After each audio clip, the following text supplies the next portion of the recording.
नमस्कार, मैं अमृत तिवारी और आप देख रहे हैं इंडिया न्यूज पंजाब हिमाचल। चलिए खबरों का रुख करते हैं।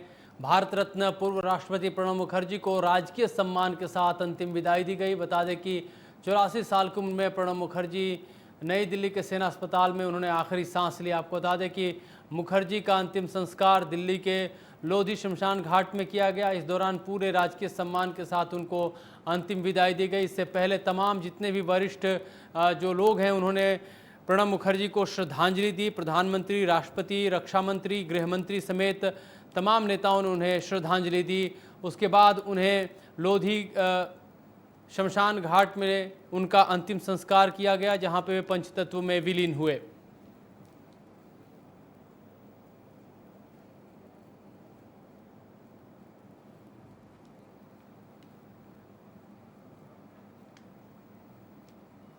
यहाँ से विदा हो रहे हैं।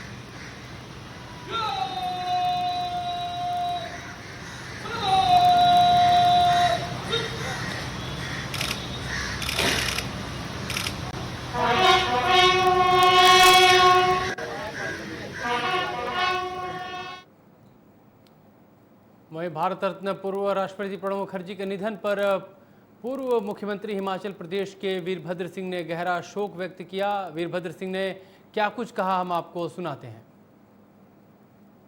स्वर्गीय श्री प्रणब मुखर्जी के निधन से देशवासियों को और खासकर जो उन्हें लंबे अरसे से जानते थे आघात पहुंचा है। वो कुशल लीडर थे, हंसमुख थे और हमेशा वो लोगों से साथ बड़े प्यार से मिलते थे। आज वो नहीं है, उसे हम सब बहुत जो उनको लंबे अरसे से जानते थे। वहीं जिला कुल्लू की भुंतर तहसील के तहत आने वाले सामुदायिक स्वास्थ्य केंद्र तेगुबुहड़ और पीएचसी भुट्टी को अब अपनी एम्बुलेंस मिल गई है। कुल्लू सदर के विधायक सुंदर सिंह ठाकुर ने बीएमओ जरी को दोनों पुलिस एम्बुलेंस की चाबी सौंपी। विभाग की इस पहल से घाटी में स्वास्थ्य सुविधाएं और बेहतर हो सकेंगी। एक एम्बुलेंस सामुदायिक स्वास्थ्य केंद्र तेगुबुहड़ में अपनी सेवाएं देंगी, जबकि दूसरी लग घाटी के प्राथमिक स्वास्थ्य केंद्र भुट्टी में तैनात रहेगी, ताकि आपातकाल की स्थिति में मरीजों को इन दोनों एम्बुलेंस की सुविधा मिल सके। विधायक सुंदर सिंह ठाकुर ने कहा कि सामुदायिक स्वास्थ्य केंद्र तेगुबुहड़ में भी काफ़ी लोग रोजाना अपने इलाज के लिए आते हैं। ऐसे में यहाँ का एम्बुलेंस इन्हें ज़रूर सहूलियत देगा। एम्बुलेंस मिलने से मरीजों को आने जाने में काफ़ी सुविधा मिलेगी। वहीं लग घाटी के बीच केंद्र में भुट्टी है, लिहाजा यहाँ भी तमाम ज़रूरतें पूरी की जा सकेंगी।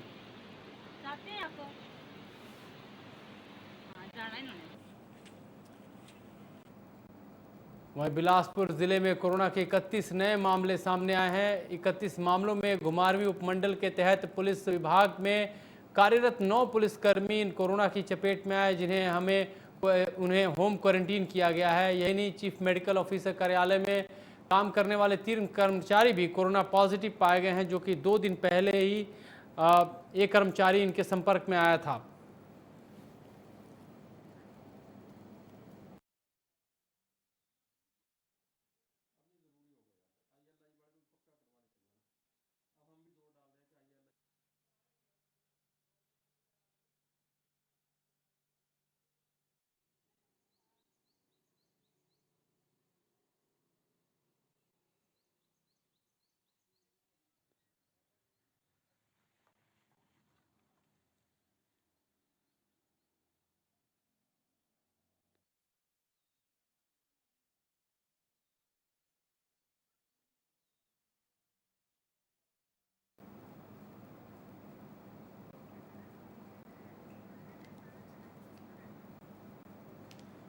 वहीं पार्वती जल विद्युत परियोजना के चरण 2 में दुनिया की सबसे लंबी हेडरेस्ट टनल बनाई जा रही है। 33 किलोमीटर की यह टनल बरशेनी से सिउंड तक बनेगी। इस टनल के जरिए से आपको बता दें पार्वती नदी का पानी घाटी के दूसरी तरफ सेंज घाटी के सिउंड में उतारा जाएगा और यहाँ पर पावर हाउस में 800 मेगावाट बिजली उत्पन्न होगी। यह टनल अब मात्र 2.5 किलोमीटर शेष बच गई है और जल्द ही तैयार हो जाएगी। इस तैयार की उम्मीद जताई जा रही है। इससे लोगों को काफ़ी फायदा पहुंचेगा। पार्वती परियोजना के महाप्रबंधक LK त्रिपाठी ने बताया कि इस टनल पर काम कर जोरों पर है और करीब 2 साल में यह बनकर तैयार होगी। कुछ तकनीकी खामियों के चलते इस टनल का काम में रुकावटें आती रही हैं, लेकिन अब काम जोरों पर है। देखिए, पार्वती परियोजना बहुत ही महत्वाकांक्षी परियोजना है। इसमें इंडिया की सबसे लंबी वाटर कन्वेइंग टनल है जो 32 किलोमीटर है। इसमें से हम लगभग 29.5 किलोमीटर जो है कंप्लीट कर चुके हैं। अगर हम छोटी बड़ी सारी टनल मिलाएं तो 50 किलोमीटर से ऊपर बैठेंगे। तो इसमें से हमारा लगभग 2.5 किलोमीटर टनल बचा हुआ है और ये भी तकनीकी कारण है क्योंकि इस बीच में जो बाहर था वो फॉरेस्ट का क्षेत्र था, वहाँ पे हमको एडिशनल एडिट नहीं मिल पाई थी। तो इसकी वजह से जो है काफ़ी चैलेंजिंग जॉब था। हमारी जो TBM लगाई और जो यहाँ पे जो रॉक आई है उसमें जियोलॉजिकल कंडीशंस के होते हुए काफ़ी दिक्कत आई। तो अभी 2.5 किलोमीटर बची है, ये भी हम अगले 2 साल के अंदर ख़त्म कर। वहीं लेह के कीरू इलाके में इन्फेंट्री के कॉम्बैट व्हीकल को ट्राले पर लोड करते हुए हादसे में जान गंवाने वाले मेजर दीक्षांत थापा के पार्थिव शरीर मंगलवार सुबह उनके घर पहुंचा। अपने जवान बेटे के पार्थिव देह आंगन में देख करके माता पिता बेसुध हो गए। आपको बता दें, इस दौरान परिजनों का रो रो करके बुरा हाल था। हालांकि वहां पे मौजूद लोगों ने उन्हें सांत्वना दी। जवान का पूरे सैन्य सम्मान के साथ उनका अंतिम संस्कार किया गया।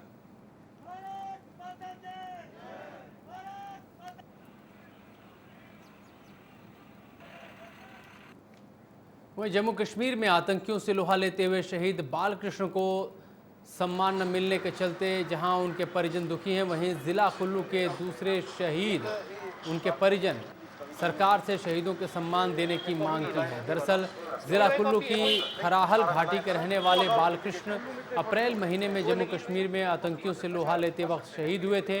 वहीं नथान पंचायत का एक युवा जयपाल भी साल 2016 में आतंकियों से लोहा लेते हुए शहीद हुए थे। लेकिन दोनों ही परिवारों का इनकी मलाल ये है कि अभी तक प्रदेश या केंद्र सरकार की ओर से न तो उन्हें कोई सहायता मुहैया कराई गई और न ही शहीदों के सम्मान में कोई बड़ी घोषणा की गई।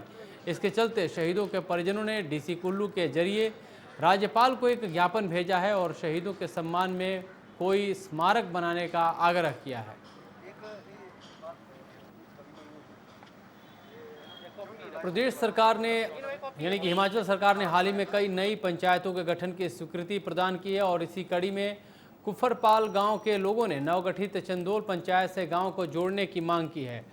DC के मुलाकात के बाद लोगों ने अपनी मांग उनके सामने रखी और कहा कि गांव को पंचायत से जोड़ा जाए ताकि इलाके में सुधार हो सके। आपको बता दें कि सिरमौर ज़िले के राजगढ़ में भी हाबन पंचायत में एक नई पंचायत चंदोल बनाई गई है। इस पंचायत के लोग उपायुक्त सिरमौर डॉक्टर RK परूथी से मिले और उन्हें साथ लगते क्षेत्र कुफरपाल को भी चंदोल में शामिल करने का आग्रह करके एक ज्ञापन सौंपा है।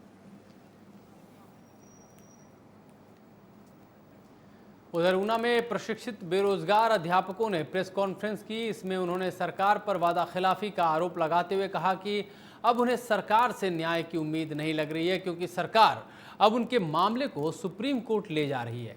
यदि ऐसा होता है तो वो भी सुप्रीम कोर्ट में अपनी आवाज़ उठाएंगे। साथ ही उन्होंने कहा कि जितने भी SMC अध्यापकों की भर्ती हुई है वे सीधे भर्ती नहीं हुई है बल्कि बैकडोर एंट्री से उन्हें भर्ती किया गया है और हाई कोर्ट भी SMC अध्यापकों की भर्ती को खारिज कर चुका है। सरकार दावा कर रही है कि बहुत से SMC अध्यापक दूर दराज क्षेत्रों में अपनी सेवाएं दे रहे हैं, जबकि RTI में जानकारी कुछ और ही सामने आई है। प्रशिक्षित बेरोजगार अध्यापकों ने मांग की है कि सरकार कोर्ट में उनका पक्ष रखे। अगर उन्हें न्याय नहीं मिलता है तो वे सड़कों पर उतरकर सरकार के खिलाफ आंदोलन का बिगुल फूंकेंगे। वहीं हिमाचल प्रदेश के किन्नौर ज़िले में इस बार करीब 33 लाख पेटी सेब होने की उम्मीद जताई जा रही है और अब इस सेब के मंडियों तक पहुंचाने के लिए 8,200 ट्रकों की ज़रूरत पड़ेगी। कोरोना के चलते बाहर से सेब सीजन में मजदूरों को लाने की दिक्कतें हैं। ज़िले में प्रशासन की तरफ से हालांकि पुख्ता इंतजाम किए जा रहे हैं। बागवानी विभाग के आंकड़ों के मुताबिक ज़िले के 3 उपमंडलों में से कल्पा उपमंडल में लगभग 14,35,800 बॉक्स सेब निकालने का अनुमान है और इनको मंडियों तक पहुंचाने के लिए 3,590 ट्रकों की ज़रूरत होगी। वहीं निचार उपमंडल में 6,07,500 सेब बॉक्स निकालने का अनुमान है। इसके ढुलाई के लिए 1,519 ट्रकों की ज़रूरत पड़ेगी। इसी तरह पूह उपमंडल में 12,40,000 सेब बॉक्स की उम्मीद है और इसकी ढुलाई के लिए 3,000 से अधिक ट्रकों की आवश्यकता पड़ेगी। किन्नौर के निचले हिस्सों में भी सेब का सीजन जो है वो शुरू हो चुका है।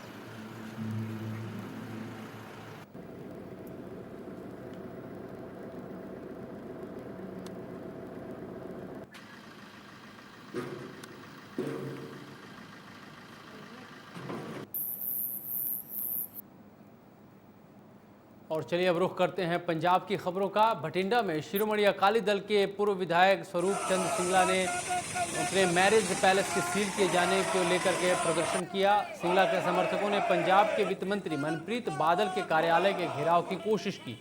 हालांकि वक्त रहते पुलिस ने समर्थकों को रोक लिया और आगे नहीं बढ़ने दिया। वहीं इस दौरान स्वरूप चंद सिंगला ने आरोप लगाया कि मनप्रीत बादल बदले की भावना के तहत कार्रवाई कर रहे हैं। उनके मैरिज पैलेस को बदले की भावना के तहत सील किया गया है। उन्होंने कहा कि उन्हें कांग्रेसी नेताओं और मनप्रीत बादल के गलत कामों को उजागर करने की सजा दी जा रही है। सिंगला ने कहा कि उन्हें हर तरह से तंग करने का काम किया जा रहा है। मैरिज पैलेस सील करने के मामले में जब उन्होंने अधिकारियों से बात की तो किसी ने साफ जवाब तक नहीं दिया और मैरिज पैलेस की फाइल गायब कर दी गई। पूर्व विधायक ने कहा कि वे किसी भी दबाव में नहीं आएंगे और प्रमुखता से कांग्रेस के भ्रष्टाचार को उजागर करते रहेंगे। कर्फ्यू लगे दौरान मेरी प्रॉपर्टी जीत पैलेस ਨੂੰ ਇਨਲੀਗਲ ਤਰੀਕੇ ਨਾਲ ਸੀਲ ਕਰਨਾ ਉਹਦੇ ਸਬੰਧ ਦੇ ਵਿੱਚ ਹੈ। ਜਦੋਂ ਮੈਨੂੰ ਪਤਾ ਲੱਗਿਆ ਕਿ ਅਖਬਾਰਾਂ ਦੀਆਂ ਤੁਹਾਡੇ ਪ੍ਰੈਸ ਫੋਟੋਗ੍ਰਾਫਰਾਂ ਤੋਂ ਕਿ ਜੀਤ ਪੈਲੇਸ ਨੂੰ ਸੀਲ ਕੀਤਾ ਗਿਆ ਹੈ ਤਾਂ ਮੈਂ ਪੈਲੇਸ ਦੇ ਵਿੱਚ ਜਾ ਕੇ ਦੇਖਿਆ ਕੋਈ ਵੀ ਆਰਡਰ ਜਿਹੜਾ ਪਾਸ ਕੀਤਾ ਜਾਂਦਾ ਹੈ ਉਹ ਦੀਵਾਰ ਤੇ ਚਿਪਕਿਆ ਜਾਂਦਾ ਹੈ। ਆਰਡਰ ਦੀਵਾਰ ਤੇ ਚਿਪਕਿਆ ਨਹੀਂ ਗਿਆ। ਹੁਣ ਵੀ ਜਾ ਕੇ ਦੇਖ ਸਕਦੇ ਹੋ। ਆਰਡਰ ਦੀ ਕਾਪੀ ਮੈਨੂੰ ਦਿੱਤੀ ਨਹੀਂ ਗਈ। ਜਿਹੜੇ ਬੰਦੇ ਮੁੰਡੇ ਉੱਥੇ ਸਾਡੇ ਸੀ ਮੌਜੂਦ ਸੀ ਉਹਨਾਂ ਨੂੰ ਕਾਪੀ ਨਹੀਂ ਦਿੱਤੀ ਗਈ। ਕੱਲ ਸੋਮਵਾਰ ਸੀ, ਕੱਲ 11 ਵਜੇ ਮੈਂ ਆਪਦੇ EMPLOYEES ਨੂੰ ਕਾਰਪੋਰੇਸ਼ਨ ਦੇ ਵਿੱਚ ਭੇਜਿਆ ਕਿ ਜਾ ਕੇ ਆਰਡਰ ਲੈ ਕੇ ਆਓ। ਸੁਪਰਡੈਂਟ ਸਾਹਿਬ ਕਹਿੰਦੇ ਜੀ ਆ ਜਾਓ ਦੇਖ ਲੈਂਦੇ ਆ, ਕਿਉਂਕਿ ਸੁਪਰਡੈਂਟ ਸਾਹਿਬ ਛੁੱਟੀ ਤੇ ਸੀ। ਪਹਿਲਾਂ ਉਹਨਾਂ ਨੂੰ ਪਤਾ ਨਹੀਂ ਸੀ ਵੀ ਕੀ ਕਾਰਾ ਕੀਤਾ ਹੈ। ਉਹਨਾਂ ਦੇ ਮੁਤਾਬਕ ਸੀ ਵੀ ਜਿਹੜੇ ਕਾਗਜ਼ ਮੰਗਦੇ ਆ ਫਾਈਲ ਤੇ ਹੋਣਗੇ। ਜਾ ਕੇ ਜਦੋਂ ਮੈਂ ਗਿਆ ਤੇ ਮੈਂ ਗੱਲ ਪੁੱਛੀ ਵੀ ਸਾਡਾ ਪੈਲੇਸ ਸੀਜ਼ ਕੀਤਾ ਹੈ, ਤੁਸੀਂ ਮਾਲਕੋਂ ਜਿਹੜੀ ਪ੍ਰਾਪਰਟੀ ਸੀਜ਼ ਕੀਤੀ ਜਾਂਦੀ ਹੈ ਉਹਦੇ ਮੈਨੂੰ ਪੇਪਰ ਦਿਖਾਓ। ਉਹ ਜੀ ਮੇਰੀ ਗੱਲ ਸੁਣੇ ਤੋਂ ਬਿਨਾਂ ਚਲੇ ਗਏ। स्टाफ तो पता लगा कि इत्थे फाइल ही नहीं है। वहीं सुखबीर बादल ने कैप्टन सरकार पर निशाना साधा है और प्रदेश में स्वास्थ्य व्यवस्था को लेकर उन्हें आड़ो हाथों लिया है। सुखबीर बादल ने कहा कि कोरोना से लड़ने में कैप्टन सरकार विफल साबित हुई है। वहीं बादल ने कहा कि अस्पतालों में मरीजों के साथ खिलवाड़ किया जा रहा है। सुखबीर बादल ने पंजाब सरकार को हर मोर्चे पर फेल बताया और सीएम कैप्टन के इस्तीफे की मांग की।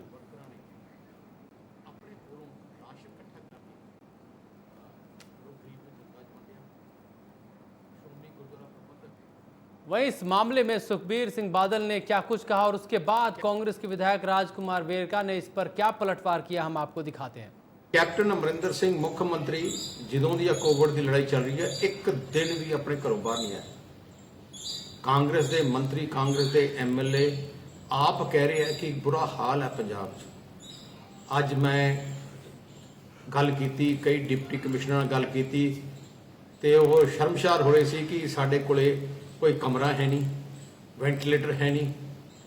लोग जिहड़ियां आम जनता का विश्वास ਸਰਕਾਰੀ ਜਿਹੜੇ ਹਸਪਤਾਲਾਂ ਤੇ ਕਿਉਂ ਉੱਠ ਖੜਿਆ?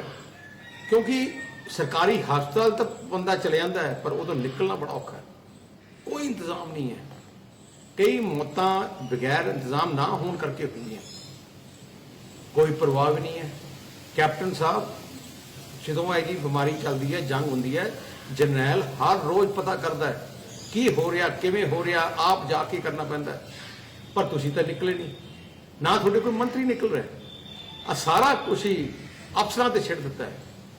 देखो सुखबीर बादल जी मिसगाइड कर रहे हैं और लोगों ਨੂੰ ਭੜਕਾ ਰਹੇ ਹੈ ਔਰ ਪਿੰਡਾਂ ਦੇ ਲੋਕਾਂ ਨੂੰ ਕਹਿ ਰਿਹਾ ਹੈ ਕਿ ਤੁਸੀਂ ਜਿਹੜੇ ਇਹ ਟੈਸਟ ਨਾ ਕਰਾਓ, ਟੀਮਾਂ ਦੇ ਉੱਪਰ ਹਮਲੇ ਹੋ ਰਹੇ ਹੈ। ਲੋਕਾਂ ਨੂੰ ਸਮਝਾਉਣ ਦੀ ਬਜਾਏ ਇਹ ਮਿਸਗਾਈਡ ਕਰ ਰਹੇ ਹੈ। दूसरी गल मैं ये कहना चाहना है कि कैप्टन अमरिंदर सिंह सारा दिन पंजाब वास्ते, पंजाब के लोगों वास्ते, करोना की बीमारी वास्ते सारा दिन मीटिंगां करते हैं, अधिकारियों को मिलते हैं और गल करते हैं। और मैनू हैरानगी इस गल की है कि ये महामारी एक पूरी दुनिया के अंदर फैली है, पूरी दुनिया का मामला है।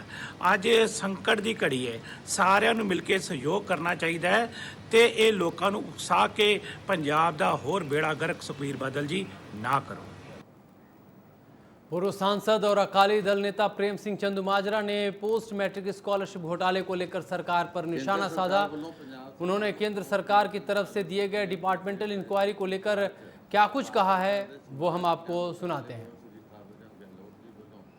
एक ज्वाइंट पद्धर से भारत सरकार के 77 को कराउण ते कैप्टन अमरिंदर सिंह मुख मंत्री पंजाब वालों ਜਿਹੜੇ ਚੁੱਕੇ ਸਵਾਲ ਨੇ ਬੜੇ ਹਾਸੋਹੀਣੇ ਨੇ, ਦੁਖਦਾਈ। ਕੇਂਦਰ ਸਰਕਾਰ ਵੱਲੋਂ ਪੰਜਾਬ ਸਰਕਾਰ ਨੂੰ ਪੋਸਟ ਮੈਟ੍ਰਿਕ ਸਕਾਲਰਸ਼ਿਪ ਲਈ ਭੇਜੇ ਪੈਸੇ ਦੀ ਜਾਂਚ ਭਾਰਤ ਸਰਕਾਰ ਦੇ ਸਮਾਜ ਕਲਿਆਣ ਮੰਤਰਾਲੇ ਵੱਲੋਂ ਸ੍ਰੀ ਥਾਵਰ ਚੰਦ ਗਹਿਲੋਟ ਜੀ ਵੱਲੋਂ ਇੱਕ ਜੁਆਇੰਟ ਪੱਧਰ ਤੇ ਭਾਰਤ ਸਰਕਾਰ ਦੇ 77 ਤੋਂ ਕਰਾਉਣ ਤੇ ਕੈਪਟਨ ਅਮਰਿੰਦਰ ਸਿੰਘ ਮੁੱਖ ਮੰਤਰੀ ਪੰਜਾਬ ਵੱਲੋਂ ਜਿਹੜੇ ਚੁੱਕੇ ਸਵਾਲ ਨੇ ਬੜੇ ਹਾਸੋਹੀਣੇ ਨੇ, ਦੁਖਦਾਈ ਵੀ ਨੇ ਔਰ ਹੈਰਾਨੀਜਨਕ ਵੀ ਨੇ। ਤੇ ਕੈਪਟਨ ਸਾਹਿਬ ਕਹਿੰਦੇ ਵੀ ਅਸੀਂ ਸਾਡੇ ਮੰਤਰੀ ਤੋਂ ਮਰਜ਼ੀ ਲੁੱਟੀ ਜਾਣ, ਪੈਸੇ ਦਾ ਕੋਈ ਹਿਸਾਬ ਹੀ ਨਹੀਂ ਦੇਣਾ।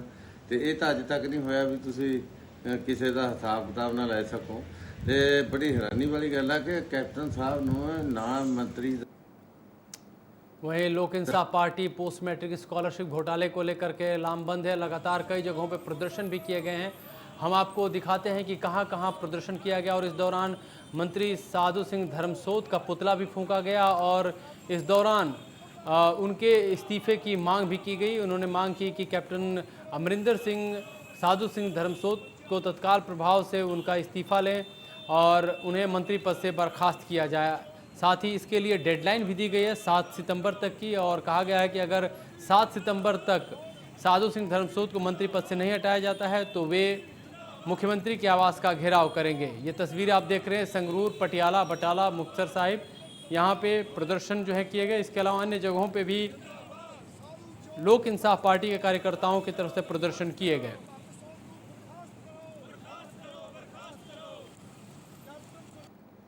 वहीं शिरोमणि अकाली दल की तरफ से भी कैबिनेट मंत्री साधु सिंह धर्मसोत के खिलाफ धरना प्रदर्शन किया गया और पुतला फूंका गया। अकाली कार्यकर्ताओं ने पूरे पंजाब में दलित विद्यार्थियों के लिए केंद्र सरकार की तरफ से भेजी गई 55 करोड़ 97 लाख की राशि के गबन को लेकर के आरोप साधु सिंह धर्मसोत पर लगाया। ये दो तस्वीरें देख रहे हैं बरनाला और जलंधर की। यहाँ पे शिरोमणि अकाली दल की तरफ से प्रदर्शन किए गए हैं और इस दौरान कैबिनेट मंत्री साधु सिंह धर्मसोत को उनके मंत्री पद से बर्खास्त करने की मांग की गई है। वहीं जलंधर में Punjab roadways PUNBUS contract union depot के मुलाजिमों ने सरकार के खिलाफ रैली निकाली।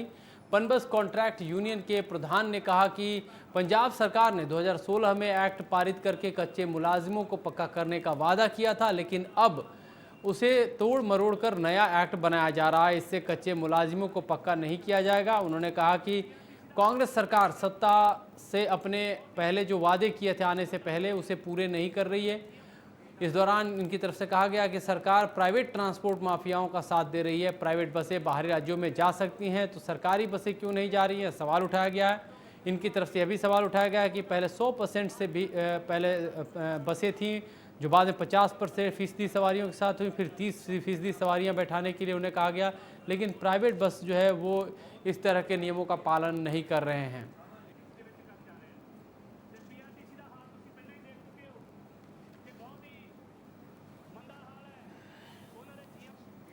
उधर जिला संगरूर में एक दलित परिवार की ओर से डीसी दफ्तर के सामने भूख हड़ताल शुरू की गई है। इस भूख हड़ताल को लेकर परिवार ने कहा है कि उनके संगरूर के गांव इन बाजवा में 8 बीघा जमीन थी, जिस पर पंचायत ने वहां बने एक शौचालय और कुछ स्थान पर बुलडोजर चला दिया और उनके जानवरों को खोलकर गांव में ही खुला छोड़ दिया। दलित परिवार ने इसके बारे में धूरी के एमएलए दलवीर गोल्डी से भी बात की और वहां पर भी अपने हक और इंसाफ के लिए इन्होंने धरना प्रदर्शन किया था, लेकिन किसी ने भी इनकी आवाज़ नहीं सुनी। इसके चलते संगरूर में डीसी दफ्तर के सामने भूख हड़ताल करने पहुंचे। परिवार का कहना है कि अगर उनकी मांग को पूरा नहीं किया गया तो वह भूख हड़ताल लगातार उनकी जारी रहेगी, करते रहेंगे। वहीं जेईई और नीट की परीक्षाएं शुरू हो चुकी हैं। जालंधर के सेंटर में परीक्षार्थी पहुंचने भी लगे हैं। आपको बता दें कि 1 सितंबर से 6 सितंबर तक चलने वाली इस परीक्षा के लिए तमाम इंतजाम किए गए हैं।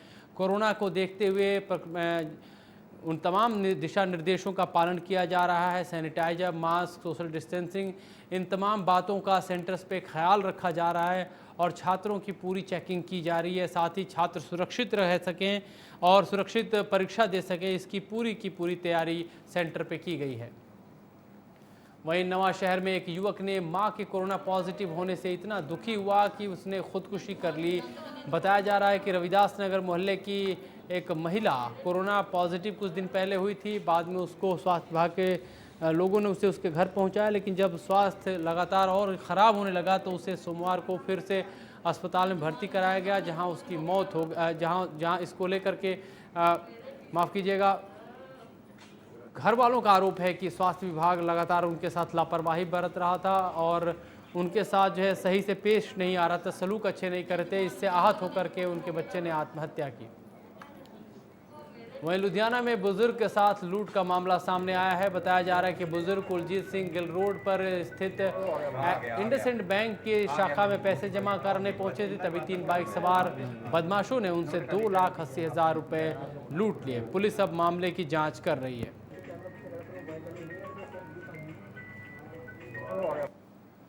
वहीं गणेश उत्सव का महापर्व पूरे देश में धूमधाम से मनाया गया।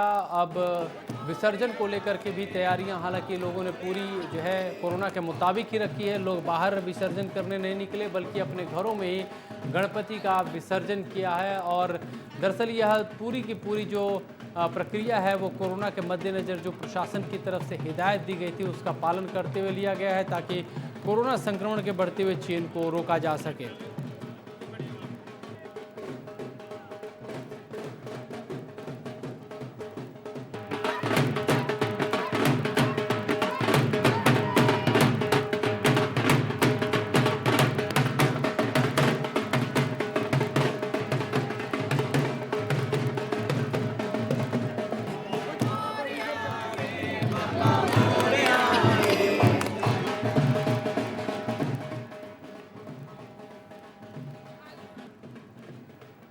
तो इस बुलेटिन में फिलहाल इतना ही। आप देखते रहिए इंडिया न्यूज़ पंजाब हिमाचल।